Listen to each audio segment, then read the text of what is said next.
इस वीडियो में दोस्तों बीएड फर्स्ट ईयर के थर्ड पेपर का चौथा यूनिट डिस्कस करने वाले हैं। कुछ महत्वपूर्ण टॉपिक्स की बात करेंगे, तो वीडियो पूरा देखना है। चैनल पर नए हैं तो सब्सक्राइब कर लेना है इसी तरह के और इन्फॉर्मेटिव वीडियोस के लिए।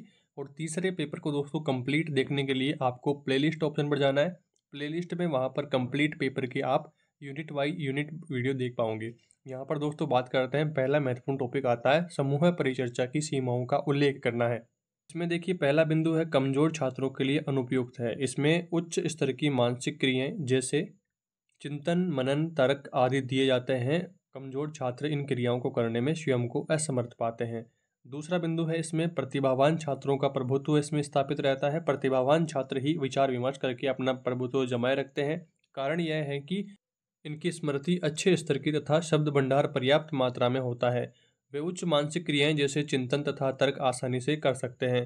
तीसरा बिंदु है समय अधिक लगना। इसके पाठ्यक्रम को पूरा किया जाना संभव नहीं है, क्योंकि इस परिविधि में छात्रों को प्रकरण से संबंधित भिन्न भिन्न क्रियाओं को करना पड़ता है, जिससे उन्हें काफ़ी समय लगता है। उनका अधिकांश समय वार्तालाप में व्यतीत हो जाता है। इसके बाद में चौथा बिंदु आता है सभी प्रकरणों के लिए उपयुक्त नहीं है। इसमें केवल वे ही प्रकरण लिए जा सकते हैं जिन पर विभिन्न दृष्टियों के विचार किया जा सकता है। केवल मात्र सूचना प्रदान करने वाले प्रकरणों पर विचार विमर्श किया जाना संभव नहीं है। अगला है पांचवा बिंदु कुशल शिक्षकों की कमी। तो शिक्षक का कार्य काफ़ी मेहनत तथा कुशलता लिए हुए है। वह अध्यक्ष के रूप में प्रकरण पर विचार विमर्श प्रारंभ कराता है। समय समय पर उसे मार्गदर्शन भी देना होता है। इन सब कार्यों का एक कुशल एवं परिश्रमी अध्यापक ही इन सब कार्यों को कर सकता है। छठा बिंदु है संसाधनों की कमी। विद्यालयों में फर्नीचर आदि की कमी होती है तथा पुस्तकालय आदि में पुस्तकों का अभाव होता है। ऐसी स्थिति में यह विधि प्रभावी रूप से प्रयोग में नहीं लाई जा सकती है। इसके बाद में दोस्तों आगे बढ़ते हैं। अगला टॉपिक हमारे सामने आता है शिक्षा में अभियोग्यता का महत्व क्या है। तो देखिए कुछ महत्वपूर्ण बिंदुओं के ऊपर चर्चा करते हुए बात करेंगे। पहला बिंदु है निर्देशन व परामर्श हेतु अभिक्षमताओं का विशेष महत्व है। व्यक्तिगत, शैक्षिक व सामाजिक क्षेत्रों में अभिवृत्तियों के आधार पर उचित परामर्श दिया जा सकता है। दूसरा बिंदु है विशिष्ट विषयों अथवा संकायों में प्रवेश हेतु इनका परीक्षण उपयोगी रहता है। तीसरा बिंदु है विभिन्न प्रकार के व्यवसायों में नियुक्ति के पूर्व चयन हेतु अभिक्षमता परीक्षणों की उपयोगिता है। इसके बाद में दोस्तों आगे बढ़ते हैं और चौथा बिंदु आता है बालक को अपने पर्यावरण के साथ समुचित समायोजन में अभिक्षमताओं का सदुपयोग सहायक होता है। पांचवा बिंदु देखिए विशिष्ट कार्यों के प्रशिक्षण हेतु ये उपयोगी होती है। छठा बिंदु है शिक्षण कार्य में अभिधान जागृत करने में ये सहायक होती है। इसके बाद में अगला महत्वपूर्ण प्रश्न है विद्यार्थियों की अध्ययन में रुचि उत्पन्न करने के उपाय आपको बताने हैं। तो देखिए पहला उपाय है शांत वातावरण होना चाहिए। अशांत वातावरण में बालकों का ध्यान पढ़ने में नहीं लगता है। शिक्षा की सफलता अवधान के केंद्रीकरण पर निर्भर करती है। अतः इसके लिए आवश्यक है कि विद्यालय तथा कला का जो वातावरण है वो शांत बनाया जाना चाहिए। दूसरा है खेल का प्रयोग। बालकों का ध्यान केंद्रित करने के लिए शिक्षण में खेल विधि का प्रयोग किया जाना चाहिए। खेल के प्रति रुचि विद्यार्थियों में जन्म से ही हुआ करती है। इसके लिए डोल्टन, किंडरगार्टन तथा मोंटेसरी योजना आदि शिक्षण विषयों का प्रयोग करना चाहिए। इसके बाद में तीसरा बिंदु देखिए क्रियात्मक शिक्षा। बालकों में रुचि उत्पन्न करने के लिए उन्हें क्रियात्मक शिक्षा प्रदान करनी चाहिए। बच्चों में जन्म से ही क्रिया के प्रति रुचि होती है, वे कुछ न कुछ करने के लिए सदैव तत्पर रहते हैं। इसलिए यह आवश्यक है कि बच्चों को क्रिया के माध्यम से शिक्षा दी जाए, जिससे उनमें रुचि पैदा हो, यानी कि प्रैक्टिकल करके आप उनको सिखा सकते हैं अच्छे से।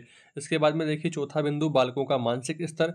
हर बालक का मानसिक स्तर एक दूसरे से भिन्न होता है। कोई बालक तीव्र बुद्धि का होता है और कोई बालक मंद बुद्धि का होता है। इसलिए ऐसे बालकों की शिक्षा व्यवस्था अलग अलग होनी चाहिए। जो बालक ज़्यादा तेज बुद्धि है उसकी, तो उसकी अलग से कक्षाएं होनी चाहिए। जो कम बुद्धि का है उसको अलग से एक्स्ट्रा क्लासेस वहाँ पर प्रोवाइड करवाई जानी चाहिए। तो फिर बालकों का मानसिक स्तर के अनुसार वहाँ पर शिक्षा होगी।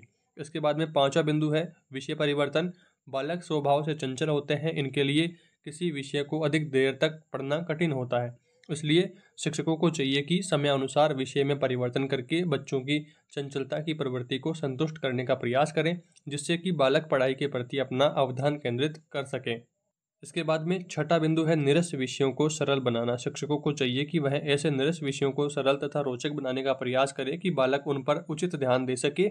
और विद्यार्थियों में रुचि तथा अवधान पैदा करने के लिए यह आवश्यक है कि निरस विषयों को सरल और रोचक बनाया जाए। यदि शिक्षक कुशल एवं मनोविज्ञान के सिद्धांतों से परिचित है तो यह विषय को सरल और रोचक बना करके बालकों में रुचि और अवधान उत्पन्न कर सकता है। इसके बाद में 7वां बिंदु देखिए ध्यान और अभ्यास। तो बालकों को प्रतिदिन कुछ समय तक ध्यान को एकाग्र करने का अभ्यास कराना चाहिए। ऐसा करने के लिए बालकों को डांटना फटकारना नहीं चाहिए, उन्हें प्यार से समझाना चाहिए। 8वां बिंदु है विषय का जीवन से संबंध। तो बालक को शिक्षा उन्हीं विषयों की दी जानी चाहिए जो उसके जीवन से संबंधित हो। उनमें अपने जीवन से संबंधित विषय को पढ़ने की अधिक रुचि रहती है। बालकों को उनकी अवस्था, परिस्थिति आदि को ध्यान में रख करके शिक्षा दी जानी चाहिए। इससे उनका ध्यान केंद्रित होगा और वह अधिक से अधिक ज्ञानार्जन कर सकेगा। इसके बाद में देखिए 9वां बिंदु है दृश्य श्रव्य उपकरणों का प्रयोग। बालकों में रुचि उत्पन्न करने के लिए कक्षा के पाठन विधि में श्रव्य दृश्य उपकरणों का प्रयोग किया जाना चाहिए। बालकों की यह स्वाभाविक प्रवृत्ति होती है कि नई वस्तुओं की ओर शीघ्रता से आकर्षित होते हैं। श्रव्य दृश्य उपकरणों का प्रयोग करके उनका ध्यान वस्तु विशेष की ओर केंद्रित किया जा सकता है। इसके बाद में देखिए 10वां बिंदु है स्वाभाविक प्रवृत्तियों पर आधारित शिक्षा। बालकों की शिक्षा उनकी स्वाभाविक प्रवृत्तियों पर आधारित होनी चाहिए। यदि पाठ्यक्रम उनकी स्वाभाविक प्रवृत्तियों पर आधारित है तो पढ़ाई में अधिक ध्यान देंगे और अधिक से अधिक ज्ञानार्जन करने में सफल हो सकेंगे। तो ये कुछ महत्वपूर्ण बिंदु आपको यहाँ पर ध्यान रखने हैं। इसके बाद में अगला महत्वपूर्ण टॉपिक आता है दल शिक्षण से क्या अभिप्राय है। इसकी विशेषताओं के ऊपर बात करेंगे। दल शिक्षण के लाभ और सीमाओं के बारे में भी डिस्कस करने वाले हैं। तो महत्वपूर्ण बिंदु है। तो देखिए जिस प्रकार से प्रत्येक छात्र एक दूसरे से व्यक्तिगत रूप से भिन्न होता है, उसी प्रकार एक शिक्षक भी दूसरे शिक्षक के शैक्षिक व व्यावसायिक गुणों एवं कुशलताओं के आधार पर भिन्न होता है। तो शिक्षक भी एक दूसरे से अलग रहते हैं। किसी शिक्षक में कोई शिक्षण कुशलता अधिक हो सकती है तो दूसरे में वह कौशल कम मात्रा में हो सकता है। एक शिक्षक व्याख्यान को अच्छी प्रकार से सरल एवं प्रभावशाली तरीके से कर सकता है, परंतु उसका श्यामपट लेख हो सकता है कि इतना अच्छा ना हो। जबकि एक अन्य शिक्षक व्याख्यान करने में कमजोर हो सकता है, परंतु उसका श्यामपट लेख बहुत सुंदर हो सकता है।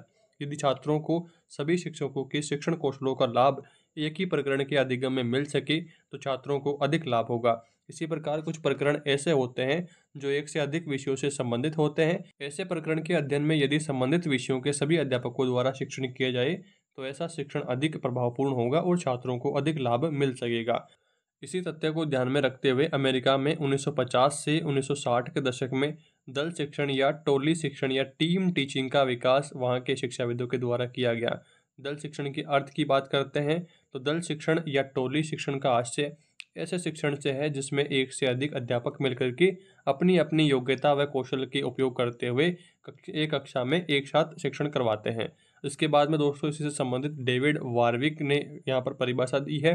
टोली शिक्षण व्यवस्था का एक स्वरूप है जिसके कई शिक्षक अपने स्रोतों, अभिरुचियों तथा दक्षताओं को एकत्रित करते हैं और छात्रों की आवश्यकताओं के अनुसार शिक्षकों की एक टोली द्वारा प्रस्तुत किया जाता है। वे विद्यालय की सुविधाओं का समुचित उपयोग करते हैं।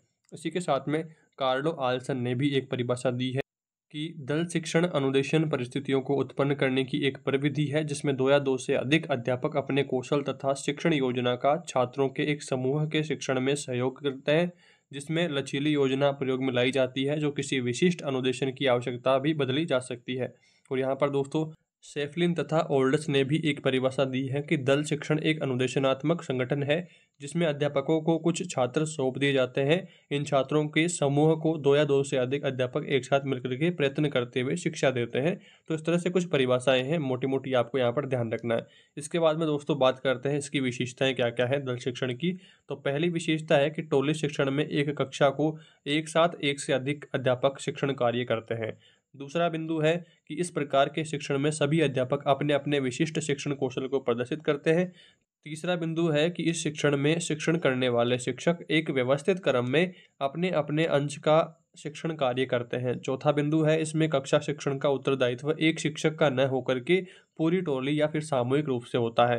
पांचवा बिंदु है शिक्षण में विद्यालय की समस्त साधन सुविधाओं का समुचित उपयोग किया जाता है। छठा बिंदु है इस शिक्षण में कक्षा में एक से अधिक अध्यापक उपस्थित होकर के जब एक अध्यापक शिक्षण कर रहा होता है तब अन्य कक्षा व्यवस्था बनाने में और भी अलग अलग कार्यों में सहयोग दे रहे होते हैं। तो इस प्रकार से इस शिक्षण में कक्षा व्यवस्था बनाए रखने में मदद मिलती है, कोई भी समस्या नहीं आती है।